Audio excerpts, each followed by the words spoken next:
গৈছিলোঁ চকু অপাৰেশ্যন। আজি আহিলোঁ, আহি আমাৰ খুৰাহঁতৰ ঘৰত চাবিটো থৈ গৈছিল।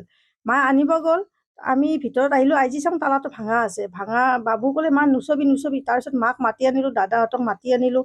আনাৰ পিছত চালে যে গোটেই ভিতৰৰ বস্তু লণ্ড বণ্ড, একো অৱস্থা নাই। বাকচ বক্স চক্স বহুত, মাৰ কিবা লকাৰত পইচা আছিল, কাঁহৰ বাচন আছিল, পাটৰ কাপোৰ আছিল, এইবিলাক যত যিমান আছিল লৈও গৈছে আৰু ভাঙি চিঙি চুৰমাৰ কৰি থৈ গেলা, পেলাই গৈছে। আৰু লাইন ফেন যত যিমান যি আছে গোটেইবিলাক দি থৈ গৈছে। মাক গুৱাহাটীৰ পৰা আনিছিলোঁ। গুৱাহাটীত মাক দিছা আইচ হস্পিটেলত, মানে চকু অপাৰেশ্যনটো কৰিলোঁ। আজি নহয়, 20 দিন হ'ল। আজি থব আহিছিলোঁ মাক। কোনো নাছিল। কিন্তু পৰহি মানে মোৰ ভণ্টি আহিছিল। ভণ্টি পৰহি আহি মানে চাই ৰুম চুম অলপ চাফা কৰি তালাটো চাবিটো আৰু বাইদেউহঁতক মানে জেঠীমাহঁতক দি থৈ গ'ল। পৰহি হোৱা নাই। কি মানে মাৰ লকাৰত 25,000 মান টকা আছিল আৰু খুচুৰা পইচা 3-4 হাজাৰ মান আছিল, সেইটো নিছে।